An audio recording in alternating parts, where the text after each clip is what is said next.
Overview computer हुशार आहे. Overview म्हणजे चारी बाजूने आपण या कायद्याचं थोडासा ओव्हरव्ह्यू बघू.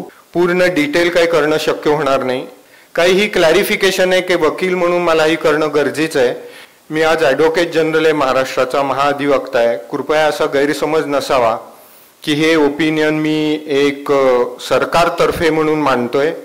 असं नाही आहे. हे ऑफिशियल ओपिनियन नाही, एक जनरल व्ह्यू आहे पर्सनल. आणि हा मी एक स्टुडंट ऑफ लॉ म्हणून आपल्या पुढे मांडतोय, एक वकील म्हणून नव्हे. मी नेहमी असं म्हणतो की खरा वकील तो असतो who goes to his grave as a student of law. तोच खरा वकील. ज्या दिवशी वकिलाला वाटतं की आपल्याला सगळे कायदे कळाले त्या दिवशी त्यातला वकील संपतो. हा मुद्दा जरा महत्त्वाचा आहे. Critical analysis rather than analytical criticism. म्हणजे आत्ताच पाटील साहेबांनी सांगितल्याप्रमाणे हा कायदा योग्य आहे अयोग्य आहे ह्याच्यापेक्षा चांगला करता आला असता का, आहे तो चुकीचा आहे का, याचा विचार आज आपण इथं करणार नाही आहोत.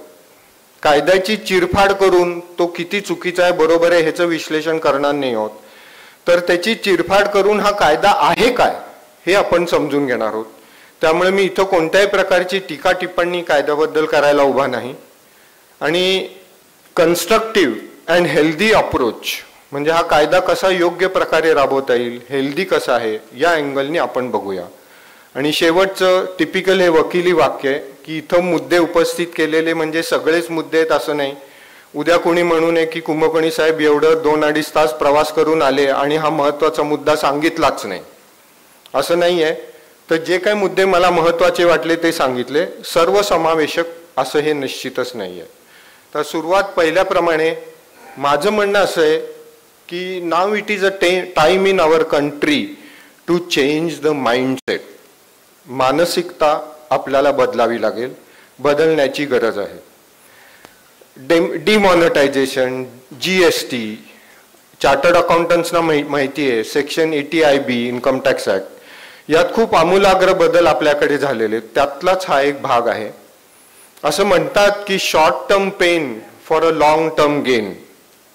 वादच नाही की आपल्या सर्वांना याचे त्रास होतोय. अशी आशा करूया की लॉंग टर्म आपल्याला ह्याचा फायदा होईल. मी कोणताही राजकीय पुढारी नाही, कधीही कोणत्याही राजकीय पक्षाचा माणूस नाही. त्यामुळे सध्या सत्तेत असलेल्या पक्षाची मी बाजू मांडतोय असं समजू नका. पण मला असं वाटतं की हे आपल्याला टेम्पररी त्रास होईल पण लॉंग टर्म गेन होईल. आता well begun is half done. या कायद्यात काही त्रुटी आहेत. सगळ्यात महत्वाची त्रुटी या कायद्यात ही आहे की हा जो कोणी रेग्युलेटर आहे या कायद्याचा त्याला फ्लॅट्सचे भाव ठरवण्याचा अधिकार नाही. अफोर्डेबल हाऊसिंग हे टॅगलाईन आहे. त्या टॅगलाईन प्रमाणे हा कायदा आला. जर अफोर्डेबल हाऊसिंगसाठी हा कायदा आला असेल तर रेग्युलेटरला फ्लॅटचे भाव ठरवण्याचा अधिकार असावा का? फार मोठा प्रश्न आहे. तो या कायद्यात निश्चित कव्हर झालेला नाही. म्हणून मी म्हटलंय well begun is half done. At least सुरुवात कुठेतरी झाली. याचं पुढे काय रूपांतर होईल माहीत नाही, काळानुरूप ठरेल. रेरा हे मिसनॉमर आहे. म्हणजे मी आता म्हटल्याप्रमाणे डेव्हलपमेंट हा शब्द त्यात कुठेतरी आपण विसरतोय. हे नुसतं रेग्युलेशनसाठी नाही तर डेव्हलपमेंटसाठी सुद्धा आहे. तो कसा आहे आपण आता बघूया. असं म्हणतात की India is a over legislated and under regulated country. आपल्या देशात कायदे फार आहेत, फार म्हणजे फार कायदे आहेत. नुसती त्या कायद्याच्या टायटलची मी नुसतं यादी वाचायचं म्हटलं तर माझा दिलेला भाषणाचा वेळ संपून जाईल. इतके किचकट कायदे आहेत, अति कायदे पण अंमलबजावणी कमी. दुर्दैवाने आपल्या देशात कमी कायदे आणि अंमलबजावणी जास्त असं पाहिजे होतं. तसं चित्र आज तरी नाही. असं असताना सुद्धा हा नवीन कायदा का करावा वाटला? त्याच्यासाठी आमच्याकडं वकील लोक इथे आहेत, त्यांना माहिती आहे. एक मिस्चिफ रूल नावाचा एक रूल आहे इंटरप्रिटेशन ऑफ स्टॅच्यूट मध्ये.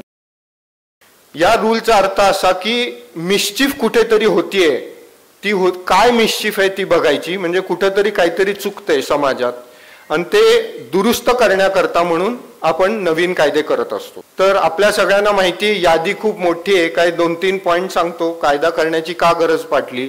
System totally opaque, no transparency at all. आत्तापर्यंत आपण पाहतो की आपण फ्लॅट बुक करायला बिल्डरकडे जातो. समजा तुम्ही फ्लॅट बुक केला, सगळं झालं, ॲग्रीमेंट करायची वेळ आली, त्याला म्हटलं की ॲग्रीमेंटची एक कॉपी मला दे, मला घरी वाचू दे, देत नाही. आपण म्हटलं की ज्या ॲग्रीमेंटवर तू माझी सही मागतोयस ते ॲग्रीमेंट मला माझ्या वकिलाला दाखवू दे. तुमचा वकील आहे म्हणजे तिथंच तो घाबरतो. टोटल ज्याला आपण म्हणू पारदर्शकता अजिबात नाही. हा बिल्डर किती बांधकाम करणार आहे, कायदेशीर आहे नाही, ह्याला बांधकाम परवानगी मिळाली आहे नाही मिळाली, कशाचा काही पत्ता नाही. टोटल ज्याला ओपेक सिस्टीम म्हणू, पूर्णपणे पलीकडचं आपल्याला काही दिसत नसतं. दुसरं, या ओपेक सिस्टीममुळे म्हणजे पलीकडचं दिसत नसल्यामुळं there is lot of trust deficit.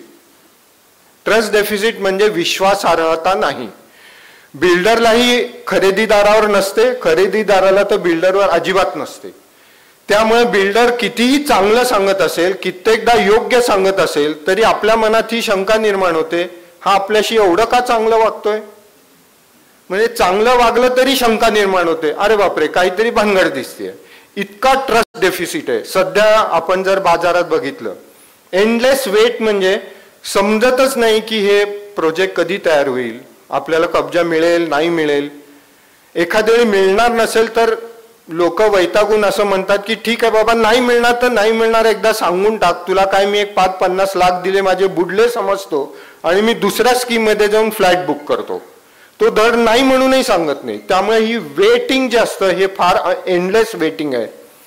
त्यामुळेच फ्रॉड, कोल्युजन, चीटिंग आणि आता वकील साहेबांनी म्हटल्याप्रमाणे वकिलांची वकिली जोरात चालली आहे. Last but not the list, unorganise sector आहे. बिल्डर्स असोसिएशन आहे, कन्झ्युमर्स लोकांची पण असोसिएशन आहे, पण विशेषतः जे फ्लॅट परचेसर्स आहेत हे ऑर्गनाइज नाहीत. त्यांची अशी एक सोसायटी, संस्था नाही की जी जाऊन बिल्डर लोकांच्या संस्थेशी वाटाघाटी करेल, अशी आपल्याकडे सिस्टीम नाही आहे.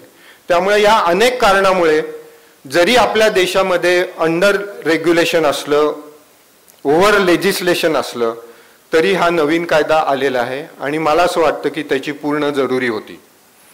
हा कायद्याचे काही ऑब्जेक्ट्स आणि पर्पज आपण थोडक्यात बघूया.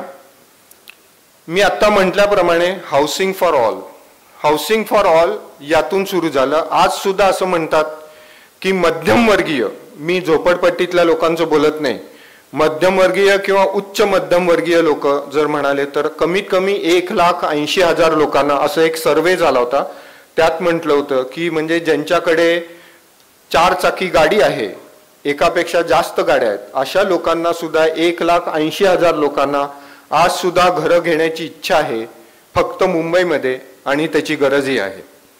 आता रेग्युलेटर, जेव्हा मी म्हटलं ना आपण रेरा मधला आर रेग्युलेटर जो आहे, तो रेग्युलेटर हा नेसेसरीली ॲडव्हर्स आहे असं मला वाटत नाही. तो ॲडव्हान्टेजेस आहे. ॲडव्हर्स म्हणजे तो केवळ रेग्युलेटर बिल्डर लोकांना धरून बडवायला, फाईन इम्पोज करायला, जेलमध्ये घालायला नेमलेला नाही. केवळ तेवढंच त्याचं काम नाही, तर त्याचे काही फायदे पण आहेत, बिल्डर लोकांना सुद्धा आहेत, ते मी थोडक्यात सांगीन. आपल्यासारख्या सामान्य नागरिकांना तर निश्चितच आहे. मी आत्ता म्हटल्याप्रमाणे जर तुम्ही बाकीचे रेग्युलेटर्स बघितले, सेबी सोडा, पण अदरवाईज बाकीचे जर रेग्युलेटर बघितले निरनिराळ्या कायद्याखालचे, तर त्यांना किमतीवर नियंत्रण ठेवण्याचा अधिकार दिलेला आहे. उदाहरणार्थ इसेन्शियल कमोडिटीज ऍक्ट, साखरेचे भाव किती असावेत, किती साखर विकावी, ह्याचा त्यांना अधिकार दिले. अनेक रेग्युलेटर आपल्या देशात असे आहेत की जे किमतीवर नियंत्रण ठेवतात.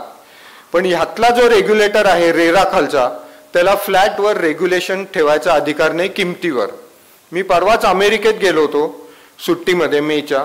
तिथं असं मला दिसलं, काही लोकांशी चर्चा झाली, पूर्ण जर तुम्ही वेस्टर्न कंट्रीजमध्ये बघितलं तर तुमच्या 5 वर्षाच्या वार्षिक उत्पन्नाच्या बरोबरीने घर उपलब्ध असतं.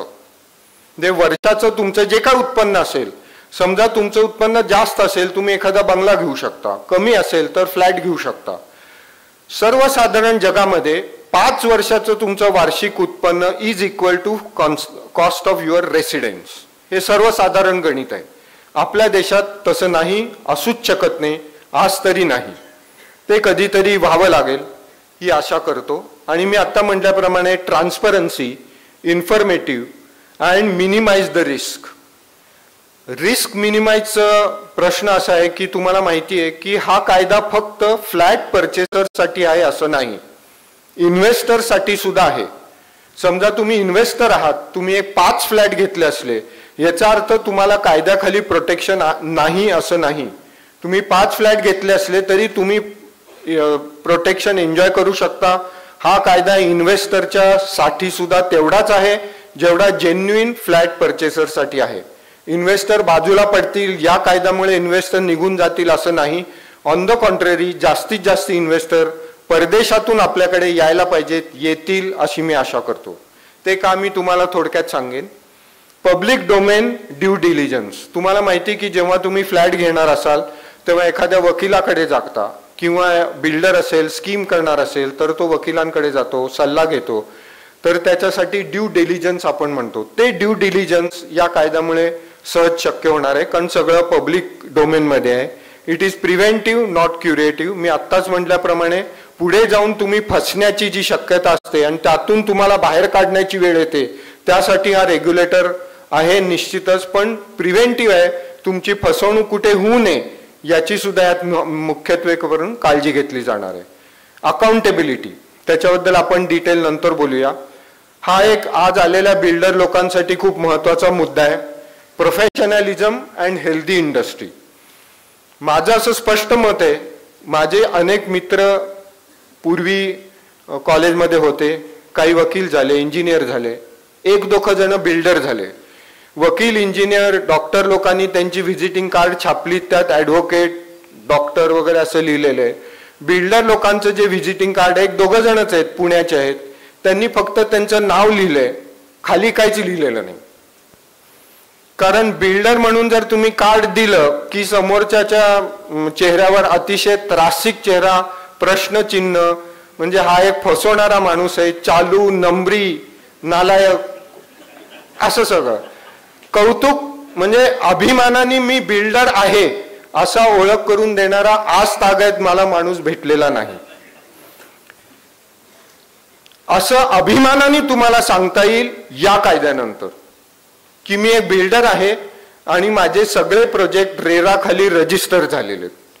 तुम्ही अभिमानाने तुमचं व्हिजिटिंग कार्ड, लेटर हेड छापू शकाल की हो मी बिल्डर आहे, डेव्हलपर आहे, मी प्रमोटर आहे एका स्कीमचा वगैरे. त्यामुळे एक प्रोफेशनलिझम येईल बिल्डर लोकांना सुद्धा, आणि ही इंडस्ट्री जी आहे ही हेल्दी होईल असं मला वाटतं पूर्ण ट्रान्सपरन्सी आल्यामुळे. देन फिस्कल डिसिप्लिन, हे आपण नंतर बघूया. म्हणजे पैशाच्या बाबतीत एक प्रकारची शिस्त निर्माण होईल, ती कशी होईल ते बघू. आणि मी म्हटल्याप्रमाणे इट विल अट्रॅक्ट इन्व्हेस्टमेंट. आज परदेशातून कोणताही मोठा फायनान्सर, आता आपण पेपरात वाचतो ट्रम्प वगैरे, तो भाग वेगळा, पण एक मोठा फायनान्सर कोणीही भारतामध्ये येऊन इंडस्ट्रीमध्ये, या हाऊसिंग इंडस्ट्रीमध्ये पैसे गुंतवायला फार उत्सुक नसतो. त्याची अनेक कारणे आहेत जी आत्ता आपण बघितली. ती कोणत्या कोर्टात कधी संदेश पाटील जाऊन तुमच्या प्रोजेक्टला स्टे घेतील माहीत नाही. एखादा डेव्हलपर, बिल्डर, तुमचा जो दुश्मन असतो, कॉम्पिटिटर असतो, तो काहीतरी काड्या घालून तुमचा प्रोजेक्ट कसा बंद पडेल हे बघतो. अनेक प्रकारच्या अडचणीत, शाश्वती नाही, गॅरंटी नाही, there is no transparency at all. त्यामुळे परदेशातून कोणीही पैसे गुंतवायला तयार होत नाही. मला असं वाटतं की या कायद्यानंतर एक फॉरेन इन्व्हेस्टमेंट म्हणा किंवा चांगले इन्व्हेस्टर लोक पुढे येऊन इन्व्हेस्टमेंट करतील. स्टँडर्डायझेशन हा एक आस्पेक्ट आहे, तो आपण नंतर बघू. Fair play, equal playing field, त्याचा अर्थ मी नंतर सांगेन. Prompt and good governance. In short हे असं कायदा अचीव करू इच्छितो. ते कसं करतोय आपण बघूया दिलेल्या वेळात.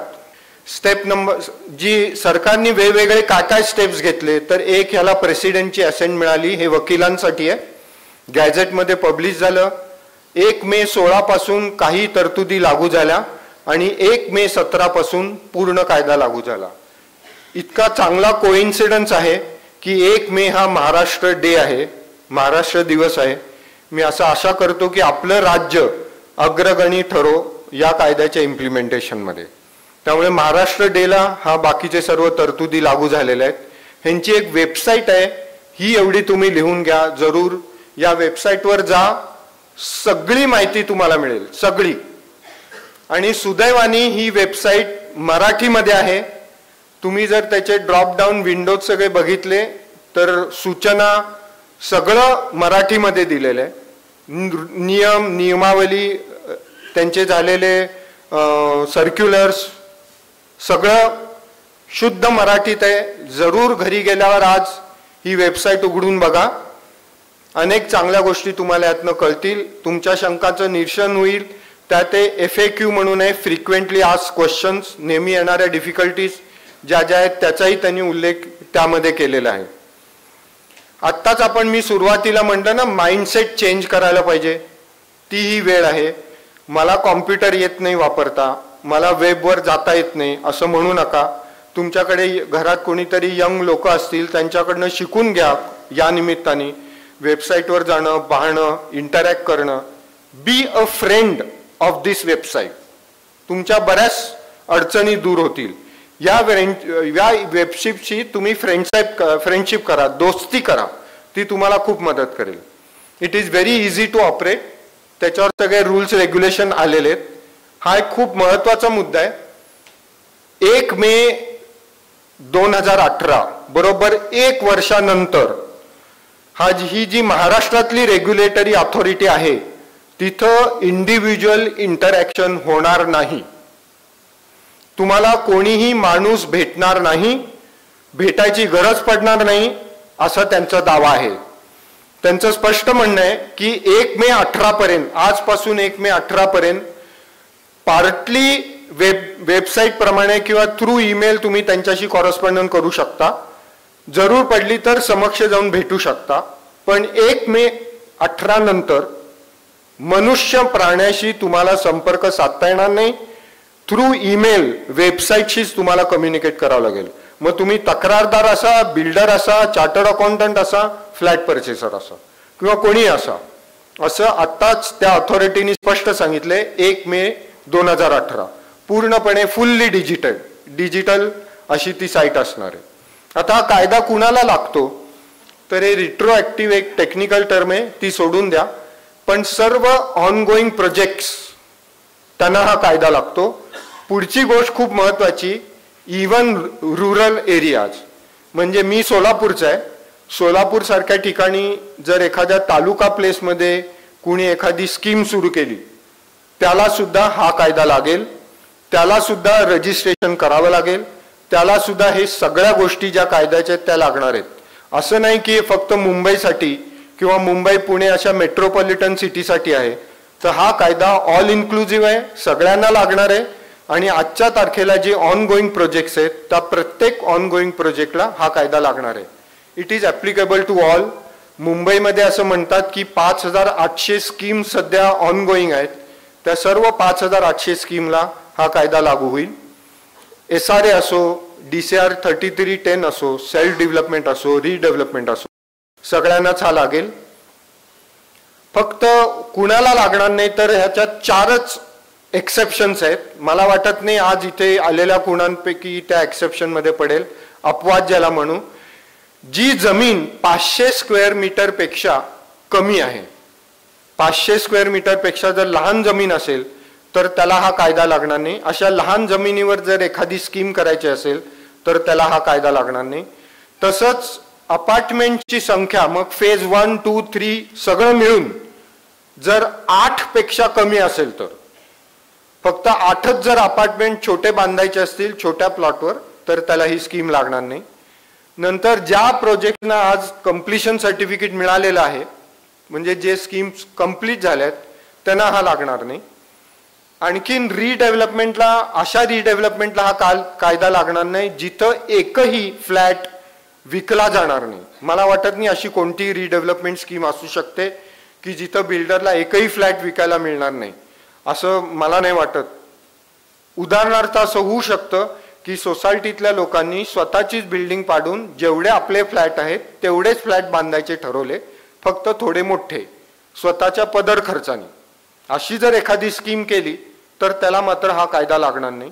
म्हणजे एकही नवीन फ्लॅट बाजारात विकायला उपलब्ध असता कामा नये अशी जर स्कीम असेल तर त्याला हा कायदा लागणार नाही. मला वाटत नाही अशी कुठली स्कीम असेल. बरं, ह्या आपल्या सर्व स्कीम मध्ये आपण बघतो की वेगवेगळ्या प्रकारचे लोकांचे हितसंबंध गुंतलेले असतात.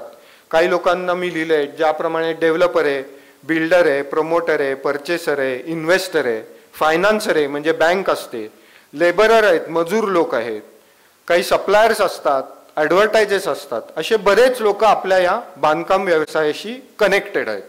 पण हा कायदा फक्त तिघांबद्दलच बोलतो, बाकीच्यांबद्दल बोलत नाही. एक म्हणजे प्रमोटर, दुसरे परचेसर आणि तिसरा इस्टेट एजंट. फक्त या तिघाच जणांसाठी हा कायदा आहे. म्हणून मी सुरुवातीला म्हटल्याप्रमाणे well begun is half done. सुरुवात तरी चांगली झाली आहे. हळूहळू हा कायदा बाकीच्यांनाही लागेल असं आपण आशा धरू, किंवा त्यात बदल होऊन बाकीच्यांचे इंटरेस्ट प्रोटेक्ट करण्यासाठी ह्यात काहीतरी होईल असं आपण समजूया. आता ह्याचे काही सलाईन फीचर्स म्हणजे काही ठळक गोष्टी ज्याला म्हणू माइलस्टोन अशा आहेत. अपार्टमेंटची डेफिनेशन आहे, इन्क्लुझिव्ह आहे, ते वकील लोकांना कळेल, आपल्याला कळणार नाही. आता कॉमन एरिया त्यांनी स्पष्ट म्हटलंय की कॉमन एरियामध्ये ओपन पार्किंगचा भाग असेल. म्हणजे जे आपल्या बिल्डिंगच्या साईडला करतो ना आपण ओपन पार्किंग, तर तो ओपन पार्किंग हा कॉमन एरियात असेल आणि त्यामुळे ओपन पार्किंग हे बिल्डरला विकता येणार नाही. ओपन पार्किंग विकता येणार नाही. गॅरेज विकता येईल, स्टिल्ट पार्किंग विकता येईल. गॅरेजची डेफिनेशन त्यांनी असं दिलंय की जे तिन्ही बाजूनी बंद असेल त्याला गॅरेज, म्हणजे एका बाजूनी फक्त एंट्री करण्यासाठी, तीन बाजूनी बंद. कार्पेट एरिया ही एक खूप रिव्होल्युशनरी गोष्ट आता पाटील साहेबांनी सांगितल्याप्रमाणे आर म्हणजे रिव्होल्युशनरी आहे असं आपण समजूया की आता इथून पुढे सर्व फ्लॅटचे व्यवहार कार्पेट एरियावर होतील. बिल्टअप, सुपर बिल्टअप ते 66%, 67% काय ॲडिशन वगैरे ते तसं काही करता येणार नाही. प्युअर कार्पेट एरियावर असेल.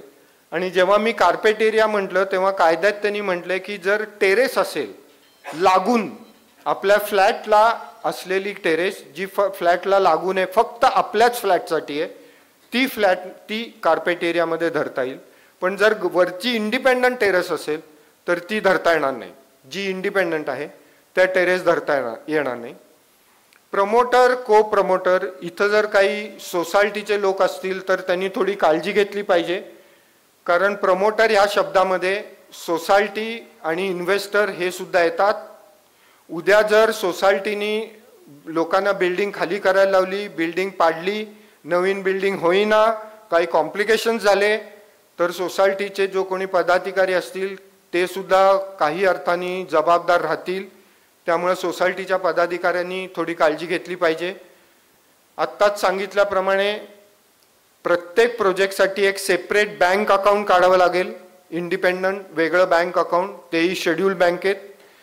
आलेले सगळे पैसे जे फ्लॅट परचेसरकडून मिळतील ते त्याला त्या बँक अकाउंटमध्ये जमा करावं लागतील, दुसऱ्या कुठल्या अकाउंटमध्ये नाही. ही एक अतिशय महत्त्वाची आहे. त्या पैशांपैकी 70% पैसे हे फक्त लँड कॉस्ट किंवा कन्स्ट्रक्शनसाठी वापरता येईल. ते पैसे वापरून सिंगापूरची किंवा स्वित्झर्लंडची टूर करता येणार नाही. तसंच हे पैसे वापरून दुसरी एखादी जमीन विकत घेऊन तेही करता येणार नाही. जनरली मोठे मोठे बिल्डर मी पाहिलेत अडचणीत आलेले. महत्त्वाचं कारण हेच आहे, एका स्कीमसाठी गोळा केलेले पैसे त्यातनं दुसऱ्या ठिकाणी प्लॉट घ्यायचा, तिथं बुकिंग करायचं, तिथून मिळवलेले पैसे तिसऱ्या ठिकाणी प्लॉट घ्यायचा आणि मग पहिली स्कीम होत नाही दुसरी होत नाही. ज्याला आपण मराठीत म्हणतो अर्धी दाढी करणं, ते सुद्धा मला वाटतं कमीच होईल. अर्धी हजामत करणं हे जास्त योग्य होईल. त्यामुळे अशा प्रकारचे धंदे इथून पुढे करता येणार नाहीत. आणि मला असं वाटतं की बिल्डरनी ह्याच्याकडं एका पॉझिटिव्ह दृष्टीने बघावं की त्यांना स्वतःलाच एक फायनान्शियल डिसिप्लिन लागेल. बायकोनी हट्ट केला तर सांगता येईल नियमाप्रमाणे मला काही तुला सिंगापूरला घेऊन जाता येणार नाही. विड्रॉवल जे आहे ह्यातनं जे पैसे विड्रॉ करायचे ते जसं जसं तुमचं बांधकाम पूर्ण होईल तसंच त्या प्रमाणात विड्रॉ करता येईल. आत्ताच सांगितल्याप्रमाणे त्याच्यासाठी चार्टर्ड अकाउंटंटचं सर्टिफिकेट लागेल, आर्किटेक्टचं सर्टिफिकेट लागेल, आणि इंजिनियरचं सर्टिफिकेट लागेल. त्यामुळे तिघांनी मिळून सर्टिफिकेट दिल्याशिवाय या अकाउंटमधनं कुठलेही पैसे विड्रॉ करता येणार नाही. अर्थात आपल्याकडे ज्याला आपण म्हणू करप्ट लोकांची कमी नाही. इंजिनियर, CA आणि आर्किटेक्ट आणि बिल्डर चौघांनी मिळून बुडवायचं ठरवलं तर काय शक्य नाही. पण कायदा असं मानतो की चौघातला एक तरी प्रामाणिक निघेल. ऑडिट्स जे आहेत ते जे फायनान्शियल इयर संपेल त्याच्यानंतर 6 महिन्यात तुम्ही कंपल्सरीली केलं पाहिजे. ते ऑथॉरिटीला दाखवलं पाहिजे. एक डिफेक्ट लायबिलिटी पिरियड असतो, प्रत्येक ॲग्रीमेंटमध्ये असतोच. यामध्ये कायद्याने दिलेला आहे तो 5 वर्षाचा असेल.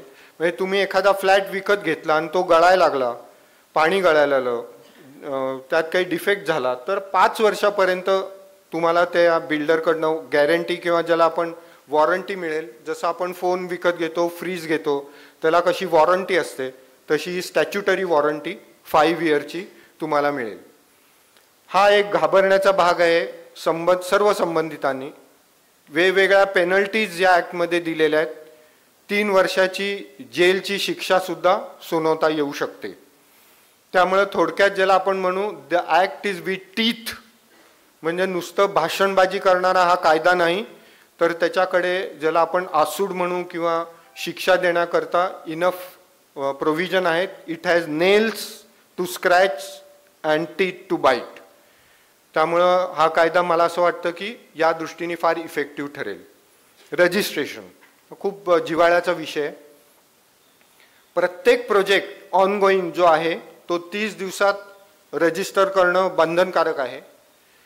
आणि जर 30 दिवसात तुम्ही रजिस्ट्रेशनसाठी अर्ज दिला तर ते ऑब्जेक्शन वगैरे काय असेल तर तुम्हाला कळेल. तुम्ही नाही रिमूव्ह केलं जे काय असेल ते होईल. तो रिजेक्ट होऊ शकतो अर्ज. जर रिजेक्ट केला गेला नाही तर त्याला डीमिंग प्रोव्हिजन आहे, म्हणजे डीम टू बी रजिस्टर्ड. याचा अर्थ असा की तुम्हाला रजिस्ट्रेशन मिळाल्यानंतर 7 दिवसाच्या आत सर्टिफिकेट मिळेल किंवा तुमचा प्रोजेक्ट हा रजिस्टर झालेला आहे. आणि रजिस्टर झालेला प्रोजेक्टचा नंबर प्रत्येक ॲडव्हर्टाइजमेंटमध्ये देणं कंपल्सरी आहे. प्रत्येक ॲडव्हर्टाइजमेंटमध्ये वरती कोपऱ्यात रजिस्टर नंबर देणं जरुरीचं आहे. हे रजिस्ट्रेशन जो काही बिल्डरनी पिरियड दिला असेल तेवढ्या पिरियडसाठी व्हॅलिड असेल. तो म्हणाला समजा मी 3 वर्षात प्रोजेक्ट पूर्ण करेन, 5 वर्षात करेन, तर हे तेवढ्या पिरियडसाठी तो व्हॅलिड असेल. अर्थात तुम्हाला एक्सटेन्शन मिळू शकेल, पण ते पेमेंट ऑफ फीज आणि तुमच्या प्रोजेक्टला का उशीर झाला हे सांगितल्यावरच मिळेल. त्याच्यासाठी ऑर्डर असेल, रिझन देता येतील. आणि जर बिल्डरने एखाद्या वर्तणूक बरोबर केली नाही, कायद्याविरुद्ध केली, तर त्याचं रजिस्ट्रेशन कॅन्सल होऊ शकतं. आता प्रश्न असा निर्माण होईल की एखाद्या बिल्डरचं रजिस्ट्रेशन कॅन्सल झालं आणि तोपर्यंत बुकिंग अर्धवट झालंय, बिल्डिंग अर्धवट उभी आहे, मग काय होणार? तर त्याचीही तरतूद कायद्यात केलेली आहे. कायद्याने असं म्हटलेलं आहे की जे कोणी परचेसर्स असतील त्यांना पहिली संधी दिली जाईल की तुम्ही स्वतःचा बिल्डर नेमून प्रोजेक्ट पूर्ण करत असाल तर करू शकता तुमची स्वतःची, किंवा मग म्हाडासारखी एखादी गव्हर्नमेंट एजन्सीला दिलं जाईल. थोडक्यात म्हणजे तुम्हाला वाऱ्यावर सोडलं जाणार नाही. ही ऑथॉरिटी सगळी काळजी घेईल आणि तो प्रोजेक्ट पूर्ण होईल अशी आशा आहे. सगळ्यांना कायद्याची तरतूद बघता कोणताही प्रोजेक्ट अर्धवट राहणार नाही. जर मुदतीत झाला नाही तर त्याचं रजिस्ट्रेशन कॅन्सल होईल आणि तो प्रोजेक्ट दुसऱ्या कुणाला तरी चालवायला दिला जाईल. त्यानंतर पेनल्टी मी आत्ता बोललोच. मी आत्ता म्हटल्याप्रमाणे रजिस्टर केल्याशिवाय तुम्हाला ॲडव्हर्टाइजमेंटसुद्धा करता येणार नाही. फ्लॅटची विक्री तर लांबच राहिली. आता ही जी ऑथॉरिटी आहे त्यांनी पहिला निकाल दिलेला आहे. रेराच्या ऑथॉरिटीने महाराष्ट्राच्या माहीमचा एक एजंट होता, इस्टेट एजंट, त्यांनी रजिस्ट्रेशन न करता एका प्रोजेक्टच्या ॲडव्हर्टाइजमेंट्स दिल्या. त्यामुळे या ऑथॉरिटीनी सुओ मोटो म्हणजे स्वतःहून त्याच्या विरुद्ध ॲक्शन घेतली. त्याला 10,000 रुपये एका दिवसासाठी असा दंड केला. त्याला कंपल्सरी रजिस्टर करायला लावलं. सर्व त्याच्या ॲडव्हर्टाइजमेंट्स त्याला विड्रॉ करायला लावल्या. कंपल्सरी रजिस्ट्रेशन घेतल्यानंतर त्याला ॲडव्हर्टाइजमेंट करायची परवानगी दिली. त्यामुळं पहिली ॲक्शन ॲडव्हर्टाइजमेंटच्या दृष्टीने इस्टेट एजंट विरुद्ध माहीमच्या एका घेण्यात आलेली आहे यशस्वीरित्या. त्यानंतर बुकिंगच्या वेळेला 10% वर पैसे बिल्डर घेऊ शकणार नाही, रिस्ट्रिक्शन आहे. 10% वर बुकिंग कॉस्ट मागू शकणार नाही, देऊ नका. रजिस्ट्रेशन नंतर त्यांनी वेब पेज क्रिएट करणं गरजेचं आहे. याच वेबसाईटवर एक वेब पेज त्याचं क्रिएट होईल, ते त्यांनी क्वार्टरली अपडेट केलं पाहिजे, म्हणजे दर 3 महिन्यांनी त्याचं अपडेशन होईल. ॲग्रीमेंटचा प्रिस्क्राईब फॉर्म दिलेला आहे. आणि हे एक सगळ्यात महत्त्वाचं आहे की बिल्डरनी त्याचे सर्व पर्टिक्युलर्स रजिस्ट्रेशन करताना लिहिणं अपेक्षित आहे. म्हणजे गेल्या 5 वर्षात मी किती प्रोजेक्ट केले, किती कंप्लीट झाले, कुठले प्रोजेक्ट्स आहेत, काय आहे याची सर्व माहिती. नंतर बिल्डरचे पार्टनर्स कोण आहेत, त्यांचे पत्ते, त्यांची फायनान्शियल कंडिशन, सर्व गोष्टी त्यात असणार आहेत. सगळ्यात महत्त्वाचं पुढे मी एक लिहिलंय ना, pin code.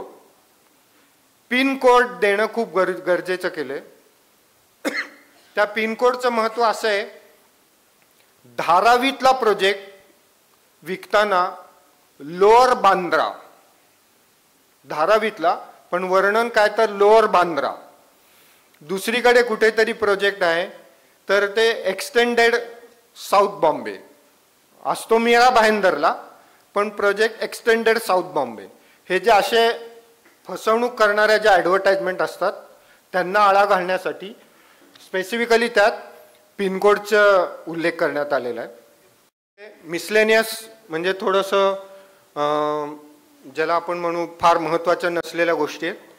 Modification of sanction plan. तर तुमचा जो प्लॅन बिल्डर तुम्हाला दाखवेल किंवा बिल्डर लोक जे प्लॅन बनवतील तो त्यांना मॉडिफाय करता येईल का ॲग्रीमेंट नंतर. तर उत्तर त्याचं असं आहे की हो करता येईल, पण त्याला काही कंडिशन्स असतील. प्लॅन बदलता येईल का, तर उत्तर हो असे. तर बिल्डर लोकांनी घाबरून जायचं कारण नाही. तुम्ही ॲग्रीमेंटच्या वेळी दिलेला प्लॅन असेल तर तो तुम्हाला जर सुटेबली अमेंड करायचा असेल तो करता येईल. कंडिशन त्यात असं आहेत की मायनर जर असेल, मायनर म्हणजे काय त्यांनी डिफाईन केलेलं नाही, परंतु ते ओव्हर द पिरियड कळेल आपल्याला. मायनर असेल तर फक्त अप्रुव्हल ऑथॉरिटीचं घेतलं आणि तुमच्या फ्लॅट परचेसरना डिस्क्लोज केलं तर पुरे फ्लॅट परचेसरची कन्सेंटची गरज नाही. पण जर मेजर असेल तर 2/3 लोकांची कन्सेंट लागेल. आणि ही 2/3 लोकांची कन्सेंट घेत असताना समजा 10 फ्लॅट आहेत, कारण 8च्या वरच हा कायदा लागणार. 10 फ्लॅट आहेत आणि त्यातले 4 फ्लॅट बिल्डरचे स्वतःचेच असेल तर तो 4 व्होट देऊ शकणार नाही. जे काही त्याचे फ्लॅट असतील त्याच्या फक्त त्याला एकच मत मिळेल आणि बाकीच्या सगळ्यांना प्रत्येकी एक मत. त्यामुळे बिल्डरचे स्वतःचे फ्लॅट 10 आहेत म्हणून त्याला 10 मतं पडतील असं नाही. 2/3 कॅल्क्युलेट करत असताना फक्त बाहेरचे लोक आणि बिल्डरचं एकच मत. त्यामुळे अशा प्रकारे सेम रूल ट्रान्सफर करायचा असेल प्रोजेक्ट तर. आता मी तुम्हाला म्हटलं होतं की लेवल प्लेइंग फील्ड आहे, म्हणजे सर्वांना सर्व समान आहे.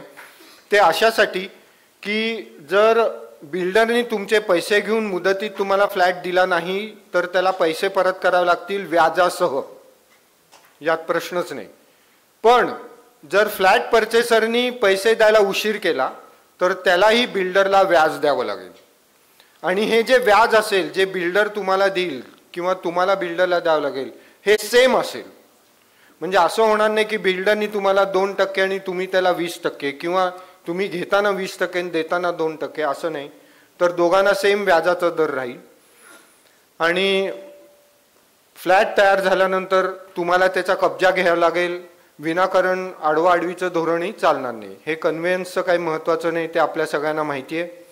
यातला सगळ्यात शेवटचा मुद्दा महत्त्वाचा आहे, रिअल एस्टेट एजंट. या कायद्यात पहिल्यांदाच रिअल एस्टेट एजंट लोक जे असतात त्यांना सुद्धा एक दर्जा प्राप्त करून दिलेला आहे. त्यामुळे बऱ्याच बायका असतात, मी बघितले पुण्यासारख्या ठिकाणी त्या रिअल एस्टेट एजन्सी करतात, ऑफिस त्या काढू शकतात.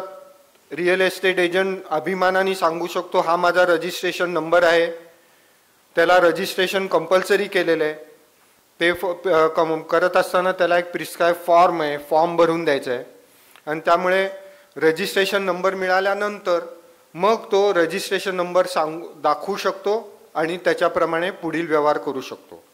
त्यामुळे तुम्ही सर्वांनी लक्षात घ्यावं, जर इथे कोणी फ्लॅट परचेसर्स असतील तर बिन नंबरवाल्या कोणत्याही इस्टेट एजंटच्या भानगडीत पडू नका.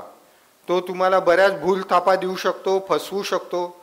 जर रजिस्टर एजंट असेल तर त्याला एक ऑथेंटिकेट नंबर असतो. तर तुम्हाला फ्लॅट घ्यायचा असेल किंवा तुमच्या घरी कोणी एजंट आला की बाबा तुम्हाला फ्लॅट पाहिजे, तर पहिला प्रश्न तुझं नाव काय हे विचारायच्या आधी तुझा रजिस्ट्रेशन नंबर काय हे विचारणं गरजेचं आहे. त्याचा नंबर घेऊन मगच त्याच्याशी पुढे बोललं पाहिजे. आणि मी आत्ता म्हटल्याप्रमाणे वेबसाईटवर जाऊन त्याचा नंबर जर तुम्ही घातला तर त्याचे सगळे पर्टिक्युलर्स तुम्हाला मिळू शकतात. त्याचा पूर्ण इतिहास भूगोल तुम्हाला समजू शकतो. त्यामुळे फसवणूक जी आहे ती एजंटच्या हाताने होण्याची शक्यता खूप कमी आहे. आता मी आत्ताच म्हटलं की ह्याला नखं आहेत, दात आहेत, चावू शकतो, त्रास देऊ शकतो हा रेग्युलेटर. तर ते काय आहेत ते बघूया. तर रेग्युलेटर नुसतंच इन्फॉर्मेशन मिळाल्यावर ॲक्शन घेणार नाही, तर स्वतःहून पण ॲक्शन घेऊ शकतो. मी आत्ता म्हटल्याप्रमाणे जी पहिली केस झाली माहीमच्या बिल्डरच्या बाबतीत, ती ॲक्शन त्या रेग्युलेटरनी स्वतःहून घेतली होती. त्यांना स्वतःला असं लक्षात आलं की एक एजंट आहे तो ॲडव्हर्टाइजमेंट देतोय पेपरमध्ये, टी व्हीवर वगैरे, म्हणून त्यांनी स्वतःहून त्या एजंटला बोलवून घेऊन त्याचा सगळा जाब विचारून त्याच्याविरुद्ध ॲक्शन घेतली. त्यामुळं स्वतःहून त्यांना घेता येईल. अर्थातच तुमच्या कंप्लेंटवर घेता येईल. आता नेहमीचं तुम्हाला माहिती आहे कोर्टामध्ये तारीख पे तारीख. मी आता नवीनच ॲडव्होकेट जनरल झालो, बरेच लोक जेवायला बोलवतात, पार्टी करू वगैरे असं म्हणतात, नेहमी विचारतात कधी वेळ आहे काय आहे. मी नेहमी त्यांना सांगतो की मला तुम्ही वेळ अशी विचारू नका, मी हाडाचा वकील आहे, मी नेहमी मुदत मागणार. तुम्ही सांगितलं बा सोमवारी येता का, मी म्हणणार नको मंगळवार. त्यामुळे वकिली व्यवसायाचा एक अविभाज्य भाग आहे तारीख पे तारीख. तसं ह्यात होणार नाही. यातला जो ॲडज्युडिकेटर असेल त्याला 2 महिन्याच्या आत निकाल देणं, कुठली आलेली तक्रार असेल त्यावर निकाल देणं बंधनकारक केलेलं आहे. तसंच जर उशीर होणार असेल तर तुम्ही त्याला जाब विचारायचा प्रश्नच नाही. त्या रेग्युलेटरनी लेखी त्याच्या कागदात नमूद केलं पाहिजे की मी मुदतीत का नाही करू शकलो. थोडक्यात त्याच्यावर बंधन आहे. त्या ॲडज्युडिकेटरच्या वर ॲपेलेट ट्रायब्युनल आहे, एक अपील करता येतं.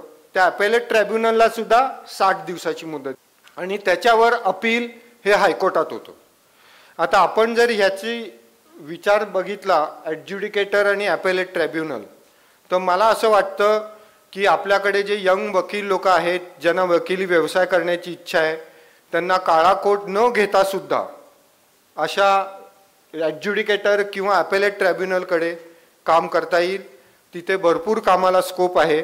लोकांना मदत करण्याच्या दृष्टीने, तंटे सोडवण्याच्या दृष्टीने भरपूर स्कोप आहे. त्यासाठी यंग लोकांनी जरूर या फील्डचा विचार करावा, एक वेगळं फील्ड म्हणून.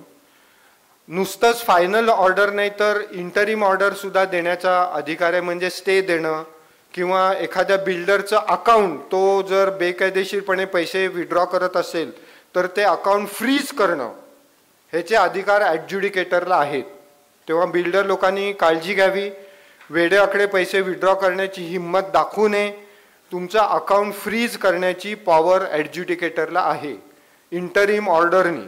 त्यामुळे तुमचे सर्व व्यवहार फायनान्शियल ठप्प होऊ शकतात. तसंच बाकीचे पण डायरेक्शन देता येतील. मी आत्ताच म्हटल्याप्रमाणे राईट टू लिगल रिप्रेझेंटेशन आहे, म्हणजे वकिलांना तिथे वावर आहे, ॲपियर होता येईल, कामकाज बघता येईल. असं नाही आहे की वकिलांना अलाउडच नाही आहे. आणि झालेले हुकूम जे आहेत ते कोर्टाच्या हुकुमाप्रमाणे ॲडज्युडिकेट करायचे, एक्झिक्यूट करायचे. हा एक महत्त्वाची गोष्ट आहे की it is in addition to and not derogation of other law. म्हणजे बाकीचे कायदे लागू होणार नाहीत असं नाही, या प्रोजेक्टला बाकीचे कायदेही लागू राहतील. असं नाही की हा ॲक्ट आल्यामुळे बाकीचे कायदे लागू राहणार नाहीत. उदाहरणार्थ contract act, specific relief act, हे ॲक्ट जरूर लागू राहतील. किंवा एखादं चिटिंग क्रिमिनल केस करता येईल. असं नाही की माझा प्रोजेक्ट मी